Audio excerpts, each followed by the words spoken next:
Buenas, bienvenido a un nuevo encuentro del Foro de Análisis. Hoy vamos a comenzar una serie que titularemos Reconstrucción de la Nación Cubana.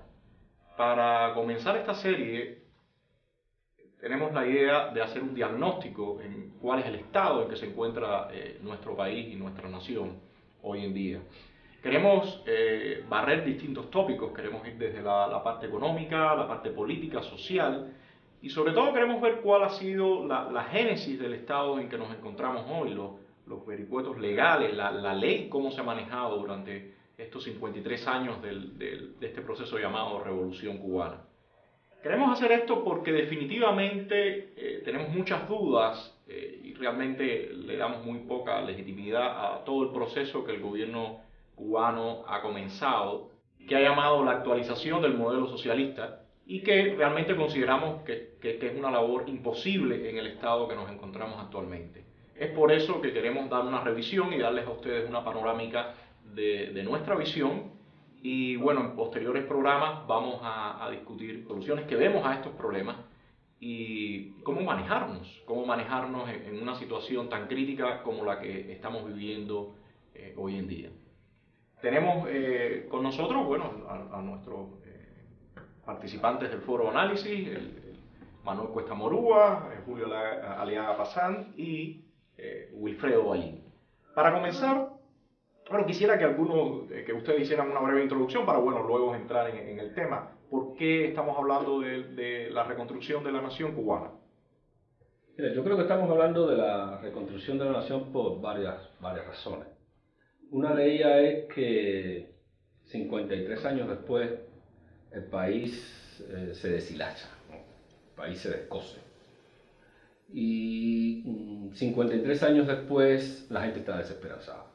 No encuentra la manera de darle rumbo a su bienestar, rumbo a su vida y sobre todo rumbo a sus esperanzas. Yo creo que eso es un punto básico para enfocar lo que de alguna manera está muy claro para la mayoría de los cubanos. El país no está siendo lo que el país debía ser. Yo creo que es una razón muy poderosa como para entrar a un análisis de esta naturaleza.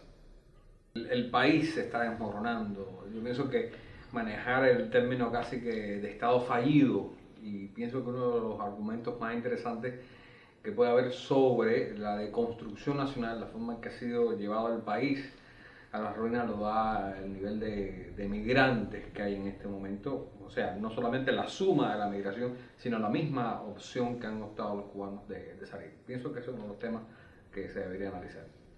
Mira, yo creo que para mí hay que ir a la génesis de todo esto, ¿no? O sea, ¿qué provoca todo esto desde un principio? Y desde mi punto de vista, el principio está cuando al triunfo de la revolución no se restituye una promesa que se le había dado al país, que era la de reimplantar, volver a poner en vigencia la Constitución de 1940.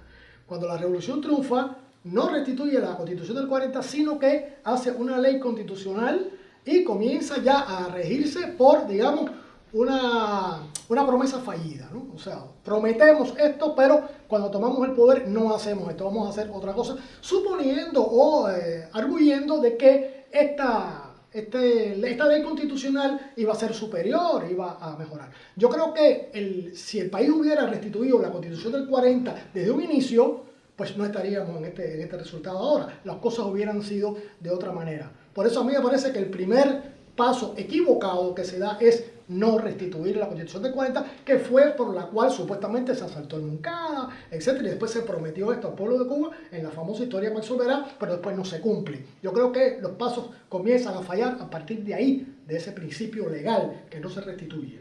A mí me gustaría posteriormente regresar a este punto que tú estás llevando ahí, pero quisiera empezar por algo que mencionó Aliaga, que es el relacionado con la emigración. Yo creo que uno de los tópicos que realmente nos muestran más el estado de desesperación que existe en Cuba es la cuestión migratoria, la estampida de cubanos que hay, no solamente en forma legal, sino también ilegal, porque muchos de los datos que tenemos registrados acá son datos legales. Pero en los datos estos oficiales que está dando la Oficina Nacional de Estadística, realmente sobresalen algunos, como por ejemplo, para citar, desde el año 1994 hasta el año 2010, se han ido del país 551.655 cubanos. O sea, desde el éxodo de los balseros del año 94, cuando se fue 47.840 cubanos, hasta la actualidad, en el año 2010, hubo otro pico de 38.165 cubanos. Hemos tenido una salida constante de cubanos por vías legales y ilegales, porque como decía, este dato realmente alarmante de casi 600.000 cubanos en este periodo de tiempo es lo que tenemos registrado legalmente, oficialmente. ¿Qué creen ustedes de este dato? Mira, yo creo que la cuestión migratoria es fundamental, además de la cuestión legal, es obvio, para entender el asunto. Pero la cuestión migratoria es fundamental porque remite a la pregunta de por qué la gente se va 53 años después. Digo 53 años después para poner en la fecha actual, porque obviamente la gente se está yendo hace mucho tiempo. Y yo creo que medio millón o más de medio millón de cubanos abandonando la isla, que sepamos en términos formales, yo creo que es índice, metáfora, y al mismo tiempo es una especie de síntoma fundamental de que el país no aguanta más. Simplemente los cubanos no quieren seguir viviendo bajo esta asfixia. Y resulta muy, digamos, paradójico entender cómo un proceso en el cual se suponía que todo el pueblo cubano iba a ser beneficiado de él, la mayoría de los cubanos iban a ser beneficiados por él, comienza a filtrar poco a poco a los supuestos mayores beneficiarios. Han emigrado más cubanos supuestamente beneficiados por el régimen que los cubanos que abandonaron el país al principio de la revolución, simplemente porque eran las clases burguesas, las clases medias, los funcionarios, los militares. Se han ido más proletarios socialistas que burgueses de la nación cubana. Y yo creo que eso es un dato muy claro que habla de este Estado fallido al que nos abocamos. Que yo creo que en el caso de Cuba es un Estado fallido justamente porque no controla una de las cosas fundamentales, que es la población. Como sabemos todos, los países tienen su fundamento básico en un territorio y en una población. Bueno, controla el territorio, pero no controla la población. Está manteniendo cautivamente a la población que cada vez que puede se filtra, abandona, se fuga, deja el país atrás. Y yo creo que este elemento es crucial para entender que el país no funciona, porque la mayoría de estos inmigrantes, por cierto, no son las capas más desfavorecidas. Por el contrario, son gente que en algún otro lugar calificaría como profesionales. Eso quería preguntarle a Aliaga sobre este punto. Uno de los grupos que están abandonando el país con más intensidad son los profesionales.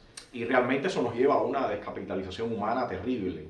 Efectivamente, mira, el trauma más grande que tiene ahora mismo la sociedad cubana es de que como no hay oportunidad de expresarse socialmente, pues entonces el individuo intenta escapar de este cerco que le crea el Estado y, como se diría durante el proceso de transición en Europa del Este, la gente vota con los pies, o sea, determina irse. ¿Y quiénes son los que están en este caso en una mayoría del grupo humano que escapa? Bueno, los profesionales y los profesionales altamente calificados más todavía. Hay referencia, por ejemplo, cómo la Universidad de La Habana ha impedido o limita, por decreto del ministro de Educación Superior, las becas en un grupo de países, y esa limitación de esas becas para estudiantes o para profesores en ese grupo de países tiene que ver con la cantidad de estudiantes o profesores que en convenios de intercambio con universidades internacionales pues ha optado por quedarse. Esa es una de las variables. La otra variable es que los profesionales, independientemente del lugar donde estén, pues no se ven realizados, y esta es una palabra bien discutible, qué cosa es la realización humana, pero no se ven realizados desde el punto de vista profesional para poder avanzar en la escala de valores como quisieran. Y por eso pues buscan este mecanismo de escape de la sociedad. Pero hay un elemento más que yo quisiera incorporar, y es el hecho, por ejemplo, de que según algunos datos para el 2013, aproximadamente 250.000 de cubanos van a asumir la ciudadanía española. O sea, van a negar de alguna manera la ciudadanía cubana porque a lo que aspiran es a irse, aun y cuando en España no tengan ningún familiar, aun y cuando no tengan un capital para empezar en aquellos lugares. O sea, van a optar por asumir una nacionalidad que no es la cubana para poder encontrar un mecanismo de expresión. Y pienso que por ahí pasan las ideas sobre cómo el ciudadano se manifiesta en estas circunstancias y lo que habla de la deconstrucción del Estado y de la falta de crédito que tiene el Estado entre sus ciudadanos. Sí, perdóname, yo quería decir algo porque Aliaga utilizó la palabra cerco, ¿no? Utilizó esa palabra. Y para mí es importante, ya que estamos analizando la realidad actual, el momento actual, bueno, siempre ir a la génesis. ¿Qué provoca esta situación desde el inicio? Bueno, inicialmente, como ustedes saben, mucha gente que no estaba de acuerdo con la revolución comenzó a irse. Pero después la propia revolución, en una supuesta autodefensa, planteó una situación de emigración que era que te ibas con carácter permanente o sencillamente no te ibas. O sea, ese estatus que tienen muchos ciudadanos en el mundo, o la gran mayoría de ciudadanos en el mundo, que pueden salir y regresar a su país, aquí se cortó. O sea, si te ibas era con carácter definitivo o te quedabas con carácter permanente. O sea, el ciudadano ya fue vetado de la posibilidad de entrar y salir del país. Que si hubiera sido así, si se hubiera mantenido, pues esta situación no hubiera ocurrido. La gente hubiera ido, hubiera trabajado, hubiera venido, en fin, como pasa en cualquier país normal del mundo. Pero en Cuba eso se cerró de forma total. O te vas con carácter permanente, o, además si te vas con carácter permanente pierdes tu propiedad, la casa, etcétera, todo lo que conllevaba aparejado eso. Entonces yo creo que esa situación de llevar a la población a un callejón sin salida, o esto o lo otro, y no hay otra alternativa, bueno, ha traído... Esos lodos trajeron esto. Aunque yo creo que evidentemente desde el poder era claro estas medidas, ¿no? Porque en una sociedad totalitaria tú no puedes permitir un libre flujo de individuos, y desde un principio cuando se plantearon cambios y asumir ciertas posiciones políticas, como fue todo este asunto de que Cuba era un estado socialista, que eso en un principio la revolución no había tenido ese carácter cuando tú hablabas, por ejemplo, con respecto a la Constitución del 40. O sea, no había un carácter socialista en ninguna en la lucha, incluso que se hizo contra Batista. Todas estas cosas empezaron a forzar que si yo quería mantener el poder, bueno, pues tenía que empezar a crear las condiciones de una plaza sitiada. Claro. Y para eso, evidentemente, tenía que cortar el libre flujo de ciudadanos, ¿no? Y de capitales y de otra eso tiene que ver con la proyección exterior del gobierno, ¿no? O sea, el gobierno siempre ha, en la retórica, hablado de un internacionalismo del pueblo cubano, cuando realmente el gobierno lo que ha establecido son políticas de aislacionismo total. Por ejemplo, a Cuba no puede emigrar, o pueden emigrar muy pocas personas. Los límites legales para la emigración son muy altos, pero tampoco se puede emigrar de manera natural y satisfactoria, como se pudiera decir. O sea, usted emigra, va a trabajar a Canadá, va a trabajar a España, va a trabajar a Alemania y regresa durante un tiempo. Y lo que usted gana es reconocido por el Estado. Y como bien decía Ballín, el concepto de la propiedad. Cuando analizamos la transición española, parte importante de la transición española está en que hay un grupo importante de la sociedad que durante las décadas del 50 y del 60 va a trabajar a sociedades democráticas como Alemania, como Francia, como Holanda, y cuando regresan a su casa, naturalmente, después de trabajar, después de pasar unos años, después de hacer una pequeña fortuna, pues incorporan ese acervo prodemocrático a la sociedad en la que están viviendo. Esto es un caso que en Cuba no se da. En Cuba el que se va definitivamente, y hay todo un sistema de leyes para impedir que se regrese. Y pienso que esa es una de las grandes deudas que tiene el gobierno luego de 6 años, ¿no? Esto es un punto importante, porque cuando tú decías y Ballín, que sencillamente el ciudadano cubano le es prohibido regresar con su capital, con su capital de conocimientos y también con su capital financiero. Y eso evidentemente ha causado serios estragos en Cuba, porque luego de que la sociedad cubana y a través del Estado, y digo esto por la forma en que siempre se ha manejado el término Estado como un ente supra, ¿no? la sociedad a través del Estado ha destinado fondos para la educación, pues sencillamente todos esos fondos después se quedan, se pierden, ¿no? Quiero citar unas estadísticas muy interesantes que aparecen publicadas recientemente en un estudio que hicieron en el Cuban Research Institute, donde en el año 2000 se totalizaba alrededor de 1.2 millones de cubanos en Estados Unidos. De esto, los ingresos promedio anuales eran de $30.084, lo cual totalizaba 14.2 mil millones, y de esto al año, y de esto, si contabilizamos empresas y propiedades, estamos alrededor de 50 mil millones en el 2003. O sea, eso es evidentemente un capital que de alguna forma impuesta se ha tenido, que tiene que mantenerse fuera de Cuba, que no hay la posibilidad de que esos cubanos puedan invertir, y definitivamente eso es un daño tremendo que ha hecho el gobierno cubano actual a toda la sociedad cubana, a toda la nación cubana. Mira, perdón un segundo, mira, hay un problema también, ¿no? O sea, que está tocando un punto, me parece a mí neurálgico. Las leyes cubanas aceptan la inversión de capital extranjero en Cuba. Bien, eso se ha manejado aquí en varias ocasiones. Pero bueno, la pregunta es, ¿y por qué los cubanos no pueden invertir en Cuba? Si los nacionales fueran los que tendrían prioridad por sobre los extranjeros. O sea, los extranjeros pueden invertir, lograr ganancias y llevarse después esas ganancias fuera del país. Y los cubanos no pueden invertir en Cuba. Eso me parece totalmente absurdo, sobre todo cuando hay un capital humano y un capital económico de esa envergadura. Yo creo que eso también contribuye al estado de cosas actual en que estamos. Porque con el ciudadano el Estado expulsa la economía. Estamos hablando de un Estado que es muy rentista. Es decir, que lo que quiere es tener dinero a mano, tan disonante, para tratar de gastar, emplear en lo que le interesa, que básicamente son cosas de control, ¿no? La policía, la seguridad del Estado, militares, pero no para crear cohesión social. Claro. La cohesión social se crea a partir de que tú desarrollas la economía. Él prefiere expulsar al ciudadano, expulsar la economía, y que después ese ciudadano contribuya a esta visión rentista del Estado, enviando dinero de alguna manera, lo cual amplifica el concepto de economía cubana. Yo soy partidario de considerar la economía cubana no a partir exclusivamente de lo que se hace, que es muy poco, por cierto, dentro del territorio nacional, sino a partir de la riqueza que crean los cubanos que viven en Miami, New Jersey, Madrid, Tokio, Australia, cualquier lugar. Eso es la economía cubana hoy por hoy.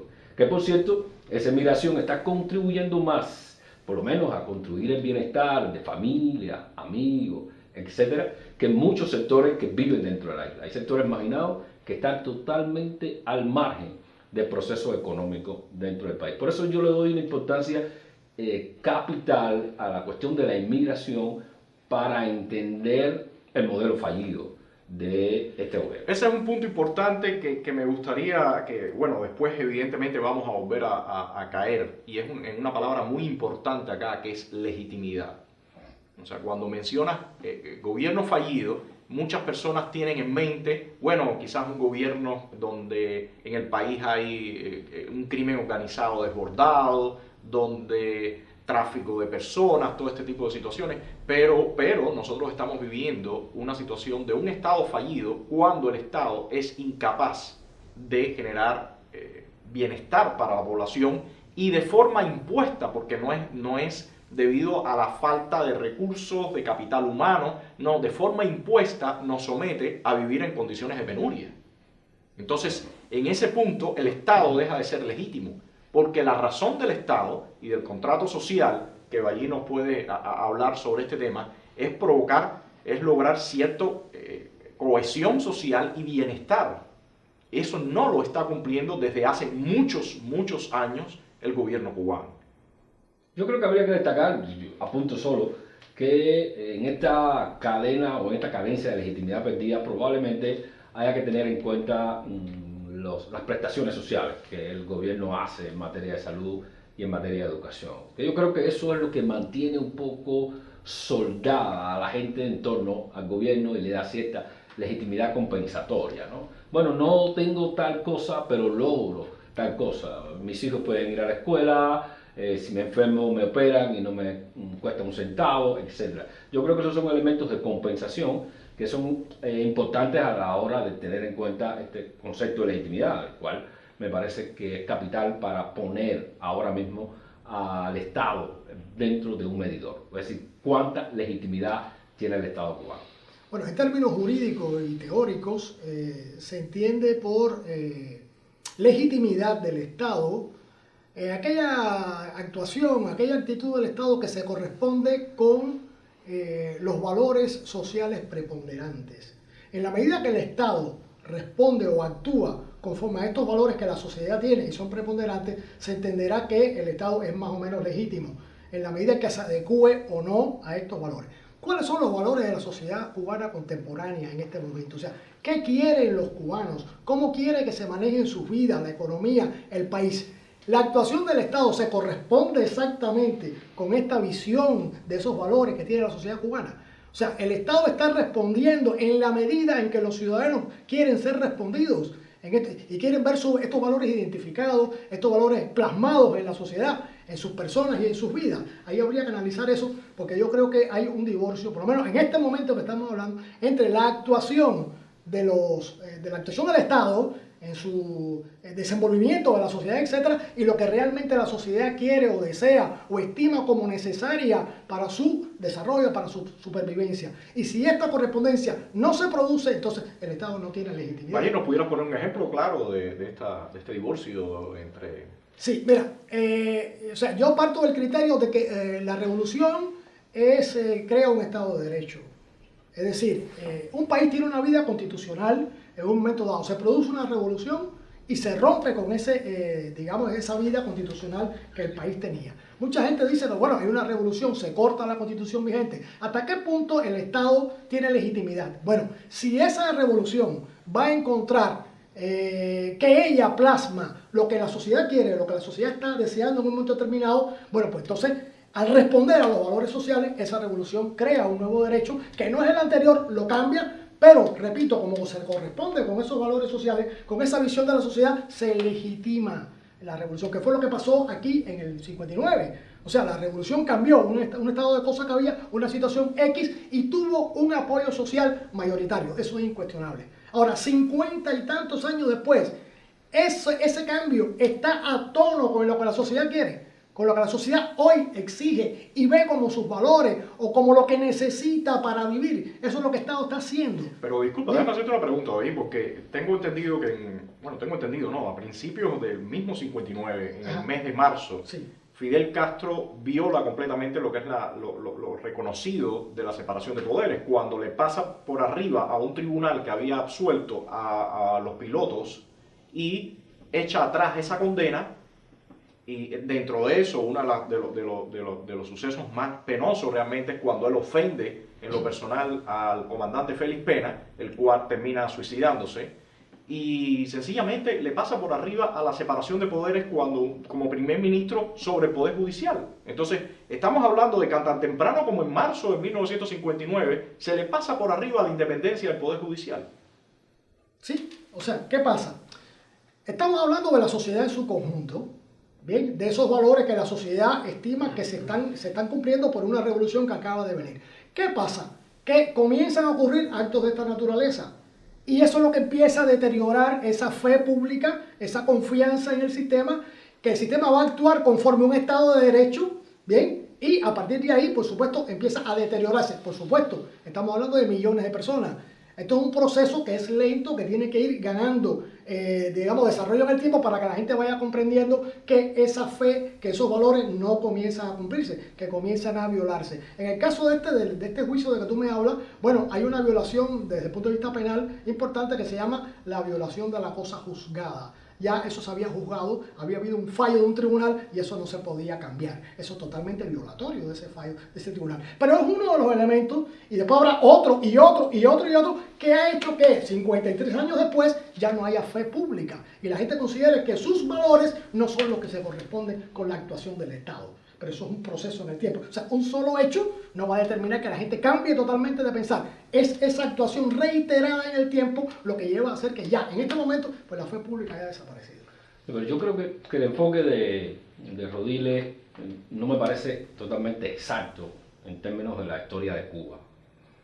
porque analizar el tema que para nosotros es crucial de la división de poderes, poder legal, poder legislativo, poder judicial, el poder ejecutivo, yo creo que está muy bien. De pronto uno podría darse cuenta de que sí, efectivamente, lo que debió haber pasado es que esto no se cortara, de que hubiera seguido esta tradición liberal que está en los cimientos de la nación cubana y del proceso político cubano. Pero yo creo que en términos de la revolución misma, el análisis se pierde un poco, porque la legitimidad que le da el pueblo cubano a la revolución cubana va por aquello de paredón. Es decir, el pueblo cubano no le interesaba en absoluto que se respetaran los límites legales establecidos, ni la división de poderes. Fidel, dale duro a los yanquis, ¿no? Fidel para lo que sea, Fidel. Comandante en jefe, ordene. Y paredón para aquellos que el poder político entendía que debía fusilar. Y es aquí donde se construye esa especie de legitimidad plebiscitaria, en la que Fidel está conversando directamente con la gente, le está diciendo, ¿está bien esto que voy a hacer? ¿Es correcto seguir este camino? Está claro que el pueblo le va a decir que sí.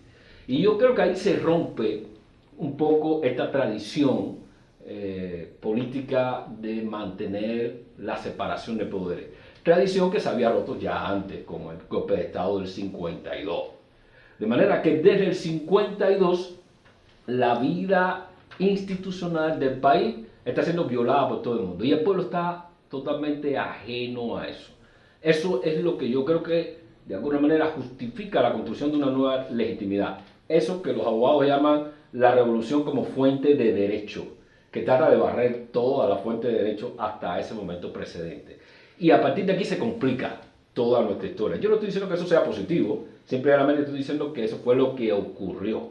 Y de alguna manera eso marcó todo el proceso hasta la actualidad. Deshacerse de eso es trabajoso y por eso ahora mismo mucha gente no entiende qué cosa es eso de poder judicial, poder ejecutivo, poder legislativo, tripartición de poderes, derechos humanos. Mucha gente está un poco alejada de eso justamente por esa nueva legitimidad que se construye, que no tiene mucho que ver con este asunto del juicio a los pilotos y otros tantos juicios que hubo en ese momento y que significaron justamente el afianzamiento del poder del gobierno. Bueno, regresando al tema demográfico, yo quisiera mencionar algunos datos para seguir marchando en esta discusión sobre el estado de la nación actual. Uno de los datos que sobresale es que cómo se ha ido invirtiendo la pirámide poblacional en Cuba. La gente se ha negado a tener hijos en Cuba. Las mujeres se han negado a tener hijos en Cuba. Por ejemplo, en el 2010, menos del 20% está entre 0 y 14 años y alrededor de ese mismo 20% es más de 60 años. Cuando en 1970 nosotros teníamos que el 40% estaba entre 0 y 14 y menos del 10% era mayor de 60 años. Esto es un indicador de todo de esta situación de penuria que vive la sociedad cubana. Mira, es parte de los argumentos que existen sobre este Estado fallido, porque solamente lo estamos analizando las cifras frías, ¿no? O estamos exponiendo las cifras frías. Hay un 20% de menos de 14 años, hay un 18% de personas de más de 65, pero obviamos, porque además las cifras no pueden establecerlas, o sea que parte importante de lo que sería un grupo social ahora mismo en Cuba, o sea, se fue. O sea, las mujeres, hay que ver cuál es el porciento de los emigrados, de las cifras que estamos hablando, de mujeres entre 18 y 40 años. O sea, que es el par genético de la nación. Esas son las mujeres que van a procrear, que van a tener 1, 2, 3 hijos para que este país pues tenga una población. Mira, eso no está en los datos, ¿no? O sea, no existen.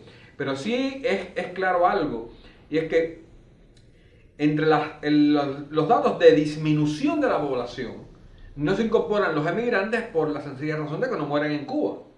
Si murieran en Cuba, pues entonces aumentaría o disminuiría la edad vital del cubano. En vez de estar en 80%, en 80 años o 77 años para los hombres aproximadamente, pues serían menores. El asunto es que hay 500.000 de cubanos que se han ido en los últimos 10 años.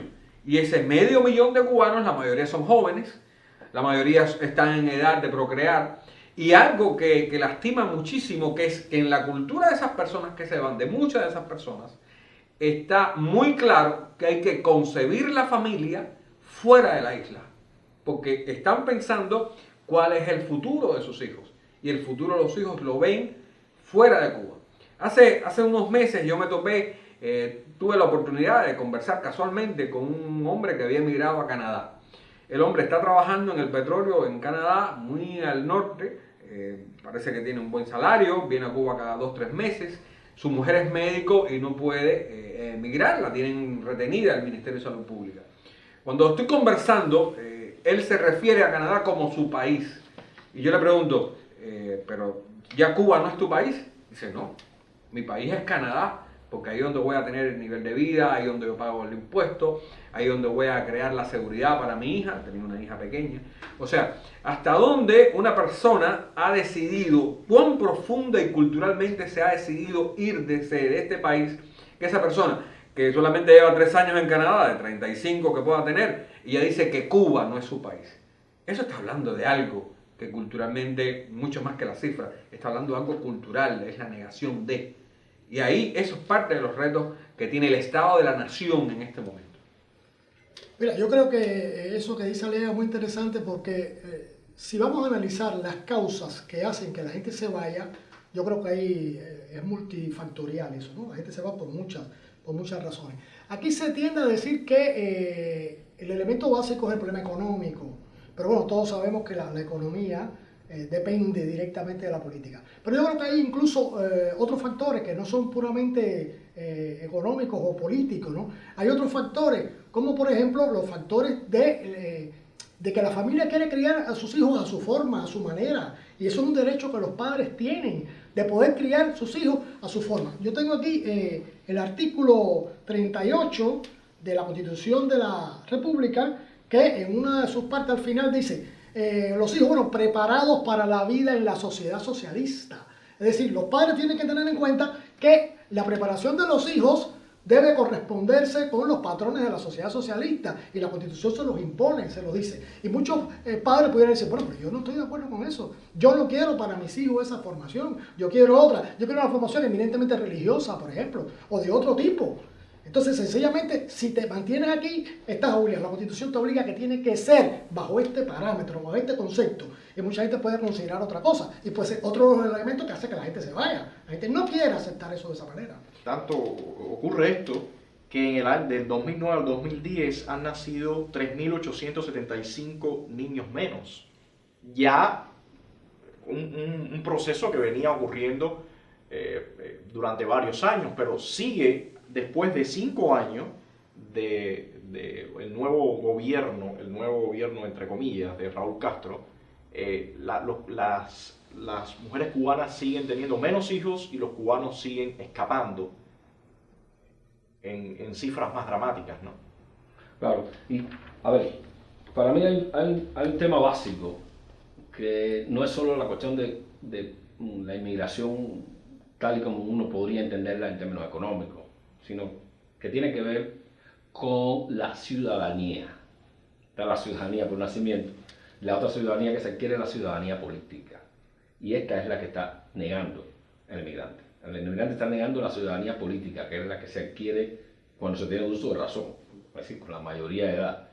Y esto es un elemento importante en el Estado de la Nación porque indica la despolitización del cubano. Es decir, el cubano está buscando una zona de bienestar, no está buscando una patria. Y eso es fundamental para el futuro de Cuba, como lo está haciendo para el presente. Yo creo que el tema migratorio se consolida como el síntoma básico de desintegración nacional. Mira, ahí hay un problema con esto que decía Cuesta de la ciudadanía, que a mí no me queda claro. y bueno, muchos abogados que conversamos de esto tampoco. La Constitución cubana deja claramente establecido que cuando un cubano adopta la ciudadanía extranjera, pierde la cubana, así tajantemente.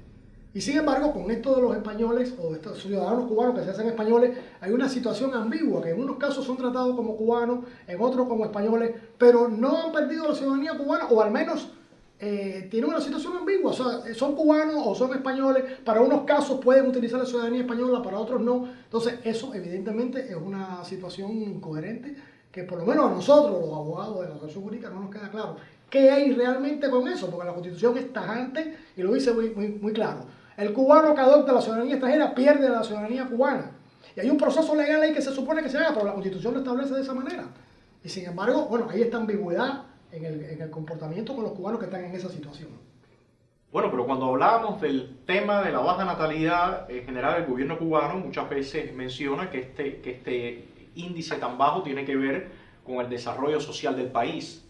Sin embargo, particularmente creo que cuando unimos todos los factores y vemos globalmente la situación, no tiene nada que ver por qué una mujer decide tener pocos hijos en Suiza a porque una mujer cubana sencillamente muchas veces decide hasta incluso no tener hijos y, como decía Aliaga, tener sus hijos fuera del país. Yo creo que hay datos económicos que marcan claramente que la situación de la familia cubana no tiene absolutamente nada que ver con la situación de la familia del primer mundo. Y uno de ellos son los indicadores económicos. Por ejemplo, este mismo año que estamos concluyendo, 2011, Cuba ha crecido solamente un 2.7% y se sitúa en el penúltimo de América Latina, solo antes de El Salvador, que tuvo una situación extremadamente difícil por cuestiones climatológicas a principios del año. El 65% del Producto Interno Bruto, el gobierno lo refiere que están dados por el sector de los servicios. Sin embargo, en el año 2006 se hizo se introdujeron una nueva metodología para calcular el PIB, donde se le daba valores de los del primer mundo para calcular este índice. Lo cual nos dice que realmente Cuba debe estar muy por debajo de lo que el gobierno está declarando. En este momento el gobierno cubano declara que el PIB es aproximadamente de 47.309 millones de pesos a los precios de 1997. ¿Qué creen ustedes del desarrollo económico que está llevando o que dice el gobierno cubano que quiere implementar, las medidas de desarrollo económico que el gobierno cubano quiere implementar en la actualidad? Mira, lo que el gobierno cubano llama la actualización de su sistema socialista o su sistema económico, malamente es el retorno al capitalismo decimonónico del siglo XIX, con unos pequeños negocitos, por no decir otra palabra, pequeños negocitos incapaces de modernizar realmente la planta económica del país. Cuando ellos hablan del 2.9 de crecimiento del PIB, hay que tomar en consideración de que esa cifra tiene que ver, mucho más que ver con el recibo de los subsidios de Venezuela que realmente con el desarrollo productivo del país o la entrega de servicios a otros países o a otros ciudadanos que vienen a Cuba, como el hecho del turismo. Eso nos presenta ante una situación bastante calamitosa. Yo pienso que el primer calambre que le da a cualquiera que quiera analizar la relación cubana, la situación económica cubana, tiene que ver con la falta de datos fiables. O sea, los datos de la economía en Cuba no son fiables de ningún punto de vista.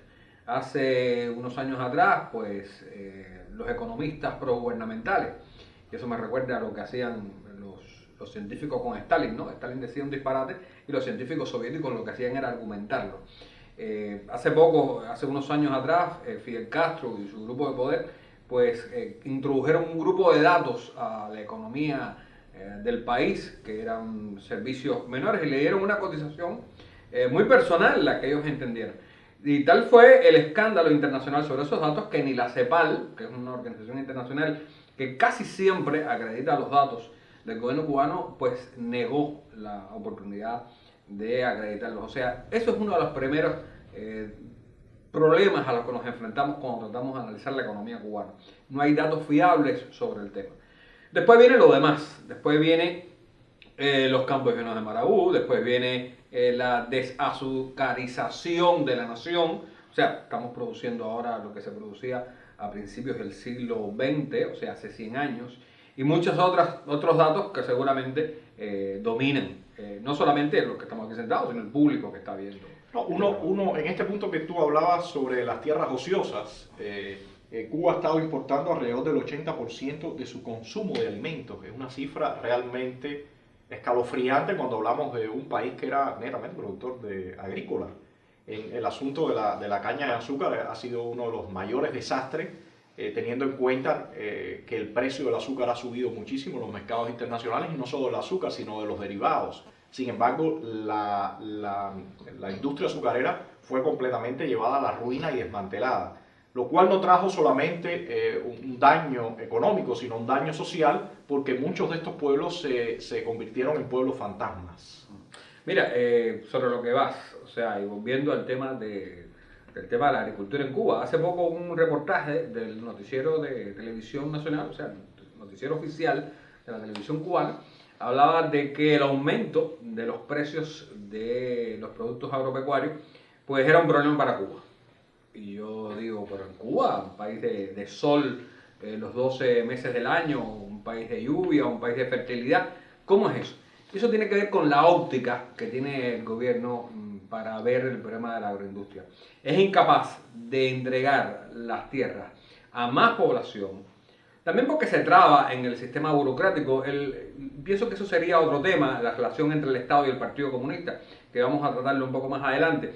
Pero cómo se traba la misma supuesta actualización con el sistema burocrático del Partido Comunista. Como, por ejemplo, el delegado del Ministerio de la Agricultura en Zaguayatánamo, allá en la provincia de Guantánamo, pues no le interesa entregar las tierras a los campesinos, porque sencillamente en la estructura de poder social y política en Cuba, o sea, si él entrega las tierras a los campesinos, pues él pierde el poder como burócrata, como funcionario.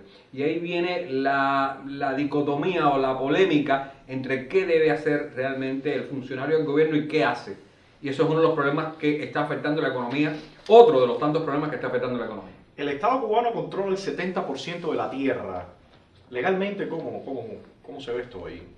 Bueno, la propiedad, la tierra, Mira, en Cuba, para mí hay algo que ha asignado todo el desarrollo de la economía, y es el voluntarismo económico.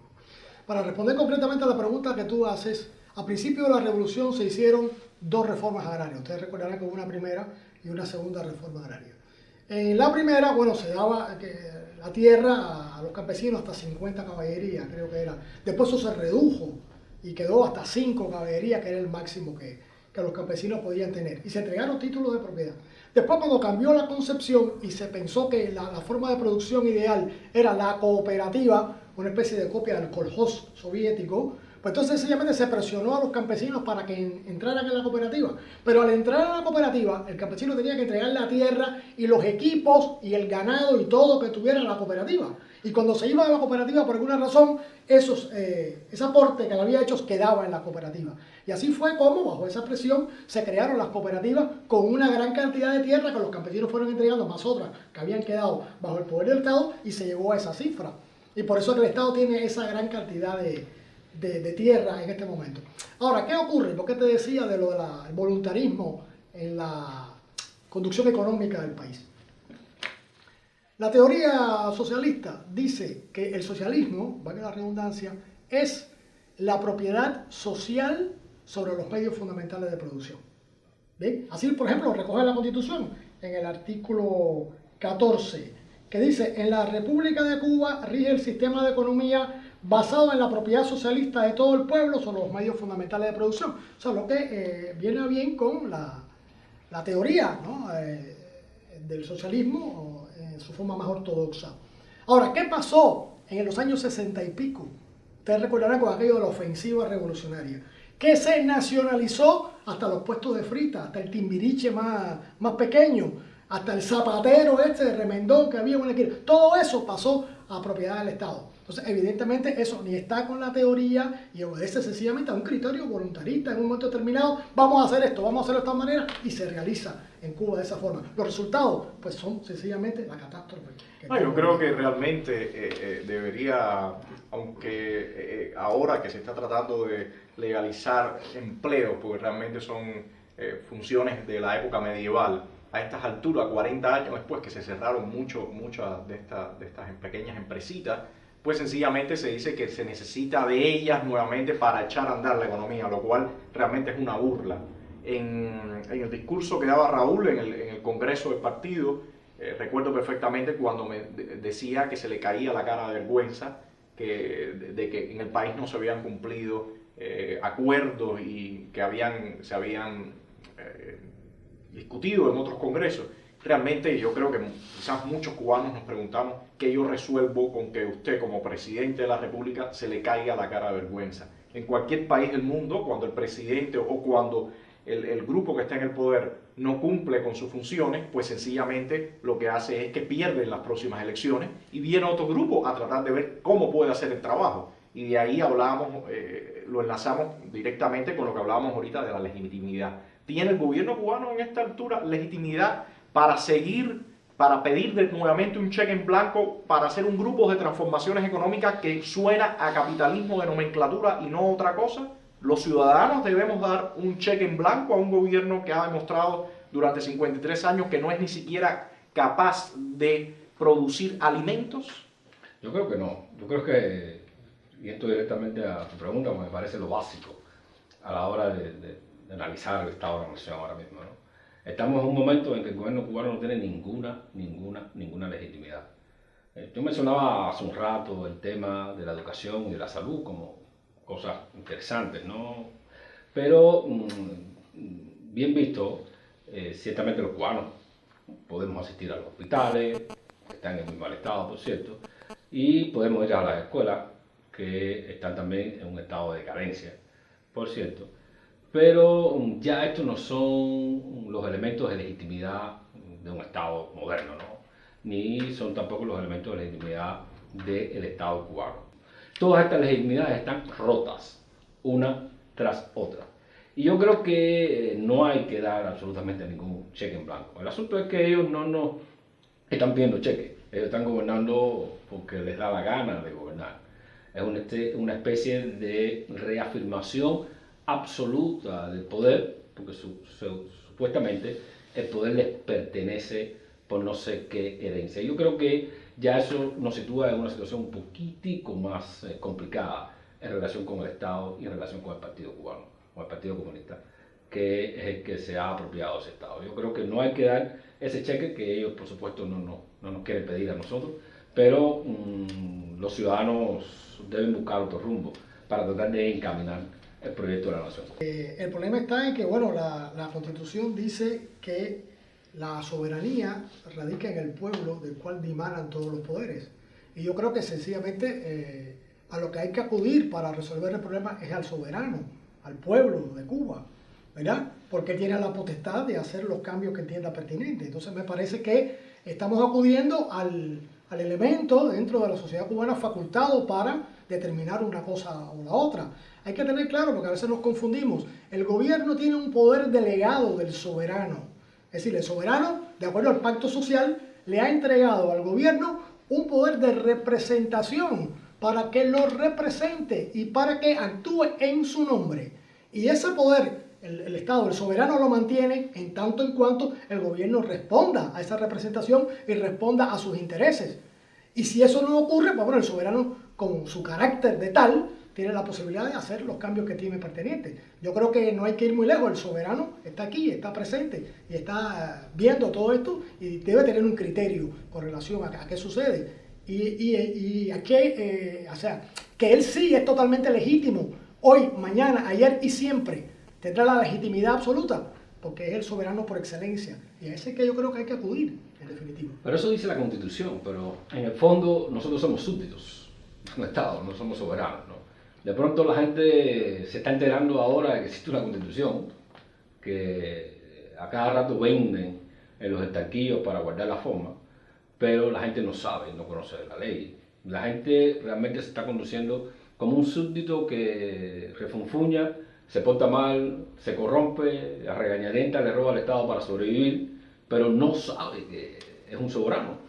Y el trabajo se hace un poquitico más complicado, porque lo que sí sabe la gente es que estamos en una condición de súbdito, y por eso es tan importante enfocar qué debe pasar con el Estado cubano, qué debe pasar con el Partido Comunista, porque hay un divorcio absoluto entre esas instituciones y ese soberano al que tú haces referencia, que a mi modo de ver es un simple súbdito de un Estado casi monárquico. Sí, pero volviendo al tema del soberano, yo pienso que el Estado cubano es el ejemplo de la diferencia que hay entre el buen gobierno y el mal gobierno. O sea, el buen gobierno, sobre todas las cosas, estimula la participación ciudadana. El mal gobierno, sobre todas las cosas, impide la participación ciudadana. Pero es más, cuando la convoca, porque en Cuba se hacen elecciones cada 2 y cada 4 años, según el nivel político en que se esté participando, pues ¿qué pasa? De que falla una de las ilegitimidades, porque el 90% de la población va y participa en esas elecciones, y no solo que participa en esas elecciones, sino que participa en las elecciones y vota por los candidatos del gobierno. ¿Por qué vota por los candidatos del gobierno? Ante todo porque perdió la fe de la participación. Porque la participación, lo primero que mueve la participación en un sistema democrático es la probabilidad de que tu voto valga. Y en Cuba, el voto pro-democrático, el voto opositor al gobierno no vale. Porque por mucho que trates de discutir sobre los temas nacionales o sobre los temas regionales, locales, comunitarios, evidentemente siempre se impone la decisión de esta unidad lamentable que se ha dado en los últimos 50 años, que es de partido-Estado. Es uno de los grandes traumas de la nación cubana y uno de los elementos que indica de que el Estado de la nación está en situación más deplorable porque hay un mal gobierno. Y eso hay que tenerlo bien claro. Un gobierno que impide la participación ciudadana de forma clara, expresa y que le dé respuesta a la problemática de cada ciudadano en cada rincón del país. Bueno, yo creo que para aportar a datos concretos de por qué el gobierno realmente en este momento ha mostrado una gran incapacidad de cubrir las necesidades no solo políticas de la población cubana, sino económicas. Una de las muestras más claras es el estado ruinoso en que se encuentra, por ejemplo, todo el fondo habitacional. En este momento, algunos estimados dicen que el déficit habitacional en Cuba es superior a 1 millón de unidades, y sumado a esto, este estado de deterioro generalizado que tiene las condiciones reales donde vive el cubano, su techo.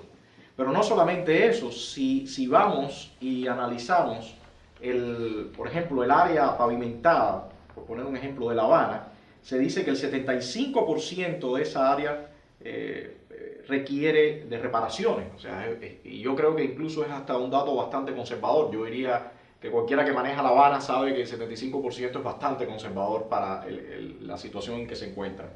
Otro funcionario cubano en algún momento decía que el 60% del agua bombeada no llega a su destino. O sea, las líneas de conducción de agua se encuentran en un estado terrible.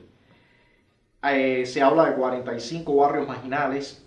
Habría que ver también qué se considera cuando se dice qué cosa es un barrio marginal. Y esto se suponía que era uno de los principales baluartes de la revolución cubana. En un principio se decía, vamos a acabar con todos estos barrios marginales, el cubano va a tener una vivienda digna, va a tener una educación digna. Todos estos puntos se han ido ya por el suelo completamente y sencillamente se trata de enamorar la bandera de la educación y la salud, que como bien decía Cuesta, realmente se encuentra en un estado realmente muy deplorable también. Los hospitales, basta ir a cualquier hospital, ya sea pediátrico o ya sea de adulto, para darse cuenta que en qué estado la falta de higiene, los mismos equipos son equipos completamente obsoletos. No, también el problema del salario, se habla de un salario decoroso en la Constitución. ¿Qué Exactamente. se entiende por un salario decoroso hoy en día, no?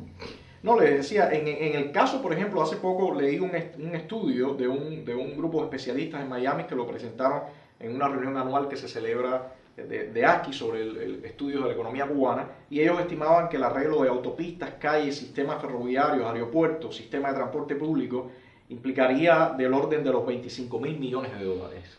O sea, actualizar todas estas sistemas viales y medios de comunicación llevaría de una suma que realmente es extremadamente alta. Pero... sí, no, te iba a decir solo que con el actual gobierno será en el 2.800 cuando se arregle entonces toda la vida. Porque de pronto conseguir 25.000 millones ahora mismo es algo verdaderamente engorroso para un régimen que no todo el mundo tiene mucha confianza, ¿no? Para empezar, son personas ya de avanzada edad. Y apostar dinero por gente de avanzada edad no parece ser algo muy recomendable en términos económicos, ¿no? Bueno, sobre lo que decía Ballín del salario medio en Cuba, quería aportar un dato que encontré en un estudio que había hecho el International Bank for the Reconstruction and Development en 1950, que daba que en el 1939 el ingreso per cápita para Cuba era de $98 anuales de la época, y para Chile era de 174. Ya en el 1947 Cuba estaba en 341 y Chile estaba en 330, o sea que se había logrado en un periodo de 8 años rebasar el ingreso per cápita de Chile. En la actualidad, según los datos que no son nada confiables que ha dado el gobierno cubano, el ingreso per cápita al año de cada cubano sería de 5.747. En este cálculo ellos equiparan dólar a peso cubano, que realmente yo creo que eso es discutible. Es muy, muy discutible. Sin embargo, Chile ya va por 13.651, o sea, casi triplica el ingreso per cápita. Sí, pero hay que ver que esos datos, cuando se habla de los datos de la República, estamos hablando, en su comparación con Chile, estamos hablando de un país que tenía un desbalance social mucho más grande que en el caso cubano. Porque en el caso cubano, cuando se ganaban 300 pesos mensuales, estamos hablando de que en todo a lo largo del país había un ingenio azucarero, había un ingeniero, había unos técnicos, había trabajo en el tiempo muerto, había zafra, y la gente había un equilibrio en la masa monetaria. Que en el caso cubano actual, o sea, no solamente hay un bajo fondo de salario, un bajo fondo de ingresos, sino que además también está muy desequilibrado. Nos enfrentamos al asunto de la gran pobreza de la población, porque en La Habana se puede tener un nivel de ingresos. En el caso de las zonas rurales, Oriente, Camagüey, Pinar del Río, Santo Espíritu, pues nos encontramos niveles de pobreza realmente destacables para la sociedad cubana. Aun y cuando, y eso vamos a apuntarlo, para la década del 80, con los problemas de infraestructurales que habría, pues se logró ciertos niveles, o se alcanzó ciertos niveles de desarrollo humano para el caso cubano y ubicándonos en esa época. Y había, como tú decías ahorita, una planta productiva atrasada con tecnología había, pero existía. Déjenme dar un dato. En el periodo 2002 a 2010, según la CEPAL, la formación bruta de capital fijo fue de aproximadamente 10%. Eso es menos de la mitad de lo que se invertía en América Latina. O sea, toda la planta productiva de Cuba, no solamente ya física, sino tecnológicamente, está completamente agotada. El país está en una ruina grande, en una gran ruina. Una gran ruina. Entonces nos devuelve Sí. a un punto que tocaba, que tenía que ver con el asunto de la natalidad y el manejo que hacía el gobierno cubano de la natalidad cubana en términos de desarrollo, de países desarrollados, ¿no? Comparando a Cuba con Suiza, con Alemania. Y yo creo que aquí es donde se destruye ese sofisma, ¿no? El gobierno cubano es muy sofista, ¿no? Utiliza los datos y los hechos y no explica su contexto, y eso hacen los buenos sofistas, ¿no? Y por lo tanto, yo creo que aquí uno puede tener con mucha claridad toda la matriz de razones, es decir, todas las razones que explican por qué el país no tiene una alta tasa de natalidad, porque las mujeres cubanas no deciden parir, o como decía Alia hace un rato, deciden ir a parir a otro lugar. Y yo creo que eso es fundamental a la hora de enfocarnos para determinar el estado de la nación, porque lo que se deja de hacer ahora es acumulativo para el futuro. No es una cuestión de que yo cambié las circunstancias y voy a empezar con toda la riqueza y todos los requerimientos y todos los requisitos necesarios. Eso acumula para el futuro de la nación y para esa reconstrucción de la que venimos hablando. En un punto que a mí me parece importante señalar, porque siempre se dice que Cuba fue y es un país subdesarrollado. Y yo diría que durante 30 años después del 59, Cuba no era un país subdesarrollado. Y en algún momento explicaré por qué. Bueno, después de todo esto hay una pregunta que me asalta, que me parece obligada, ¿no? Y todos los recursos y subsidios que Cuba recibió durante este tiempo, ¿dónde están? Por eso Déjame digo hacer que una no acotación. por eso digo que Cuba no es un país subdesarrollado. Déjame, Cuba, antes que sigas con esa línea de razonamiento, déjame leer en cifras subsidios y dinero que ha recibido Cuba. Por ejemplo, de China ha recibido 4.000 millones, de España 3.200 millones, de Japón 2.800 millones, de Francia 1.900 millones, de Argentina 2.000 millones, de México 400 millones. Y en el caso de Rusia o la antigua Unión Soviética, no está completamente claro por el cálculo de la deuda con los antiguos rublos y todo este asunto. The Economist Intelligence Unit estima aproximadamente 21.000 millones de dólares la deuda cubana. O sea, en esta situación ruinosa que tiene el gobierno cubano, ¿a quién le va a pedir dinero? Allí, sobre este punto que hablábamos de la deuda y qué ha pasado con todos estos subsidios, ¿qué crees tú? Bueno, yo creo que el hecho de que el gobierno cubano haya declarado muchas veces que la deuda externa es impagable, pero bueno, ya te está diciendo por dónde van los tiros. O sea, yo he recibido enorme cantidad de dinero, de recursos, que yo no puedo pagar. Entonces, sencillamente declaro que es impagable la deuda y punto. Cosa que, evidentemente, desde el punto de vista económico internacional es una barbaridad. ¿Por qué? Lo que va a pasar después es eso, lo que está pasando ya. La gente se niega entonces a este nuevo crédito y te ponen en un callejón sin salida. Hay poco, o yo diría prácticamente ningún elemento explicativo de qué pasa con esto, de si se paga o no, en qué cantidad, a quién. Entonces, Aliá, respecto a la política exterior cubana, en esta panorámica que estamos dando, ¿qué crees? Los retos que tiene ahora mismo la política exterior cubana, yo plantearía que son 7. Uno de ellos, tan importante, es el restablecimiento de las relaciones con los acreedores internacionales. No solamente los países, sino el Fondo Monetario Internacional, el Banco Mundial, el Banco Interamericano de Reconstrucción y Desarrollo. Pero eso es parte importante de la reconstrucción económica pasa por una nueva ley migratoria que el gobierno acaba de vetar. Parte importante del reto de la política exterior pasa por las relaciones con América Latina. O sea, esa América Latina que de pronto ha entrado en la CELAC, una CELAC que de pronto abandona a Estados Unidos y Canadá por el hecho de ser ricos y famosos, como se pudiera decir. Está el revisar las relaciones con África, esas relaciones paternalistas que tenemos con África, de enviar médicos, enviar maestros, y en base a los intereses muchas veces de los tiranuelos de África, no de la construcción democrática africana. El tema de las relaciones con Europa, o sea, Europa que puede dar no solamente financiamiento, sino también puede darnos capital de conocimiento, capital industrial, puede darnos su experiencia de la reconstrucción, porque Europa ha sido destruida y construida muchas veces, o sea, pudiera aportarnos mucho. Y también, y por último, las relaciones con los foros internacionales, donde Cuba desarrolla políticas clientelares con países de lo que se llama el tercer mundo, África, América Latina, Asia, donde a partir de los médicos o los profesionales que se envían de forma gratuita, en forma de contratación de mano esclava o semiesclava, pues reciben los votos, digamos, en las Naciones Unidas, la Comisión de Derechos Humanos, en la Agencia para la Alimentación, la FAO o en la UNESCO.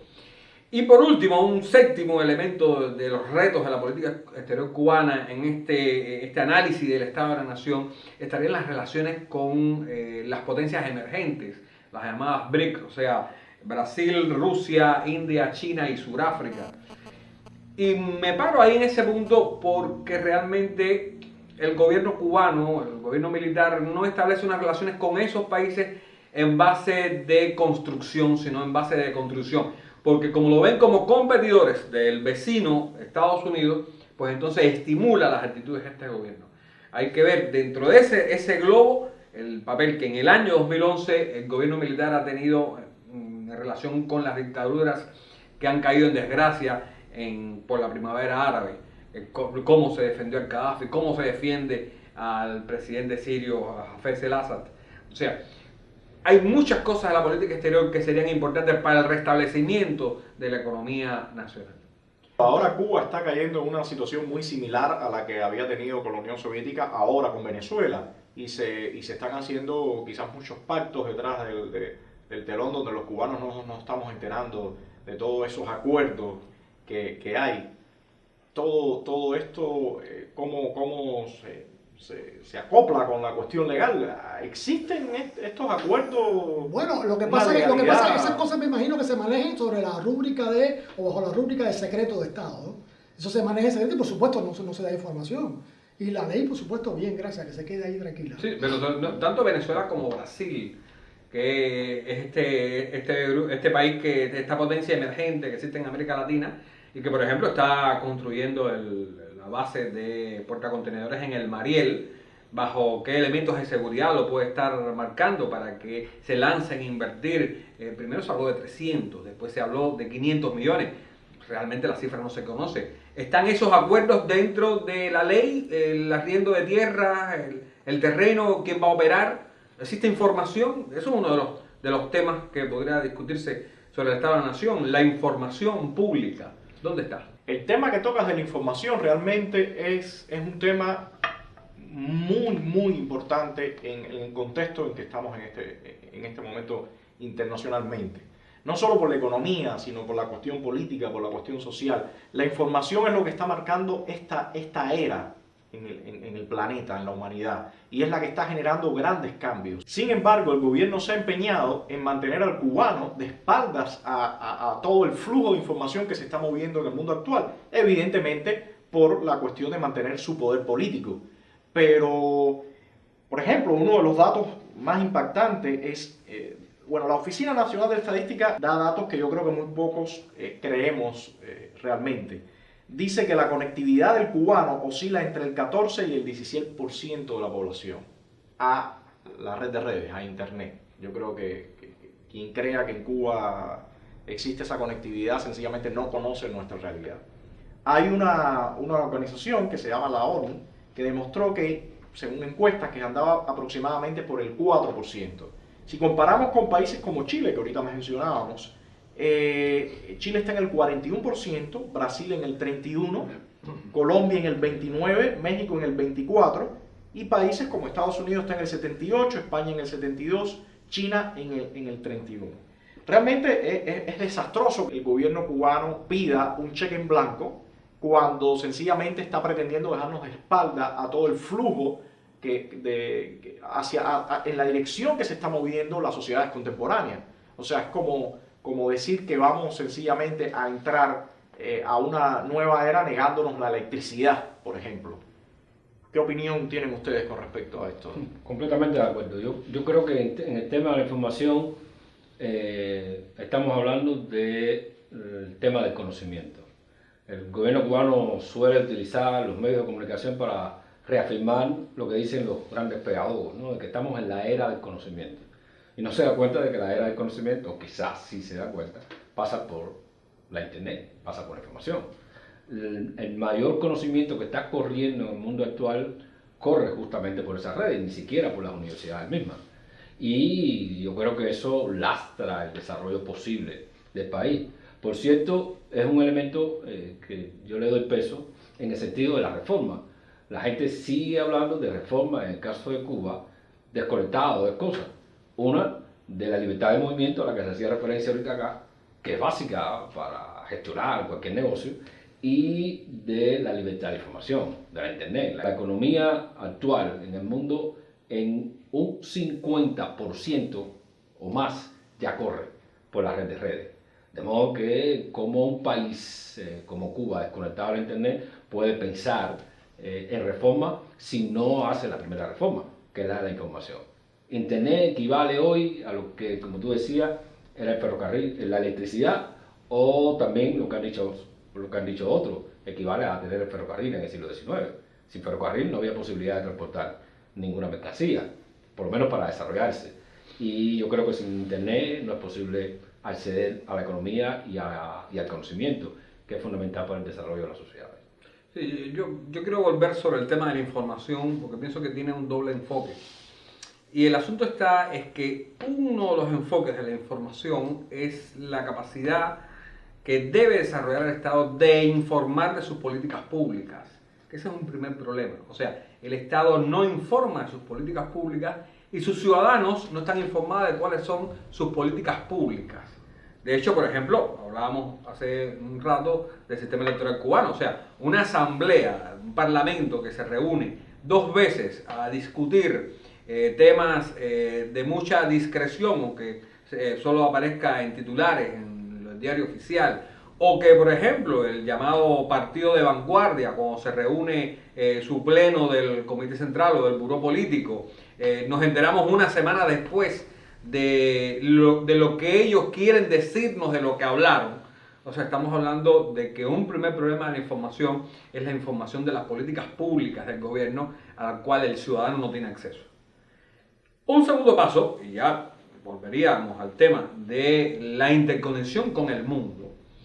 Y estaríamos hablando de Internet, pero también estaríamos hablando de la telefonía internacional, la telefonía móvil o celular, que es la que más está avanzando en el mundo, la que más propiedades y potencialidades da.